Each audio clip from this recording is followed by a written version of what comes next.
6 terrifying accounts of alien abductions that will give you nightmares.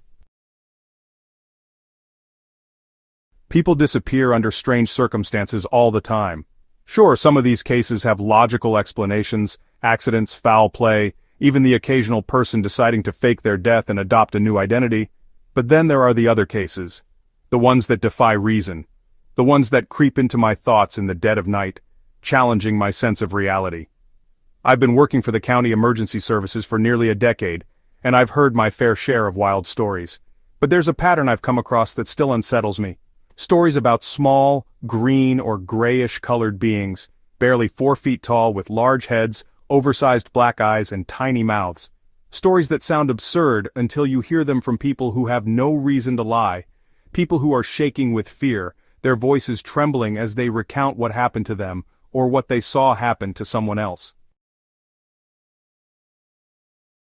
Take Angela Miller, for example. About 3 years ago, Angela was driving home from her night shift at the hospital. It was a route she'd taken hundreds of times before, a lonely stretch of road cutting through open farmland. She said she noticed a light in the sky, far off at first, but it seemed to be following her. The light grew brighter, closer, turning the darkness of the night into high noon. Angela told me it wasn't like any plane or helicopter she'd ever seen. Then her car radio cut out. The engine sputtered and died. Alarmed, she coasted to the side of the road, heart pounding. As her car rolled to a stop, the light descended, landing on the pavement in front of her.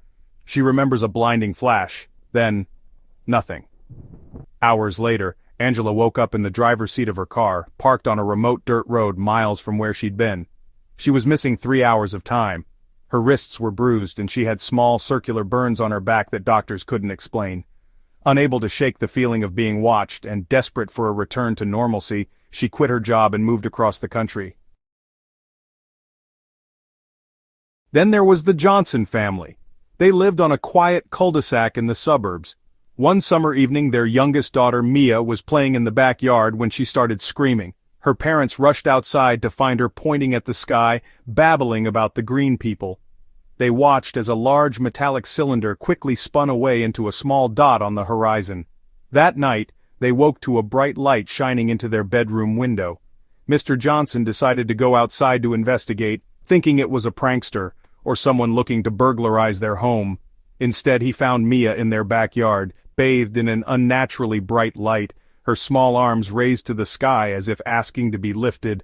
Protective instincts overrode his terror and spurred him into action. He raced down the deck stairs, grabbed his daughter, and dragged her back inside against her protests. In the morning, Mia had no memory of the incident. The little girl couldn't give a reason why, but refused to sleep alone after that.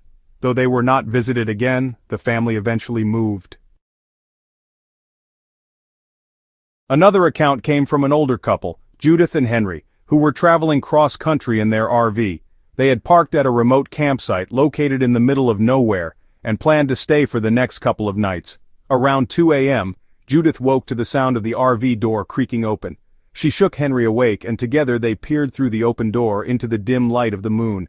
Standing just outside their RV was a group of small, greenish figures. They moved slightly, then walked slowly with their huge, unblinking eyes fixed intently on the couple. Unsure if he was still dreaming, Henry yelled at them to go away, slamming the door shut and locking it behind him. By the time the couple worked up the courage to look through the window, the figures had disappeared. The next morning they found strange circular impressions in the dirt surrounding the RV. Henry and Judith decided to camp at a different site the next night. And then there's the story of Rob and Mark, 2 lifelong friends who were camping in the Mojave Desert. They said the night started uneventfully, just the 2 of them, a campfire, and miles of empty land. Around midnight they woke to a strange humming noise. It wasn't loud, but it seemed to vibrate in their bones. Stumbling out of their tents, they looked up and saw a triangular craft hovering silently above them. A beam of light shot down, enveloping Rob. Mark swears he saw his friend lift off the ground paralyzed before disappearing into the light. Rob was missing for 2 days. When he finally stumbled into a gas station 30 miles away, he was barefoot and disoriented. He couldn't remember anything beyond the moment he'd been taken. But he had strange markings on his arms, lines and symbols etched into his skin like tattoos. He's never talked about it since, and requested I change his name for this story. Another unsettling story came from a young woman named Carla. She worked the night shift at a diner off a remote highway, located between two small towns. She said one night, just after closing, she stepped outside to smoke a cigarette. That's when she noticed 3 green figures standing under a flickering street lamp at the edge of the parking lot. At first she thought they were children, but their stillness unnerved her. They didn't move, didn't make a sound, just stood there watching her. Creeped out, Carla hurriedly turned to go back inside, but when she looked over her shoulder they were suddenly closer, now standing right next to her car. Terrified, she ran inside, locking the door behind her. Unwilling to go back outside, she decided to spend the night in the back office of the diner.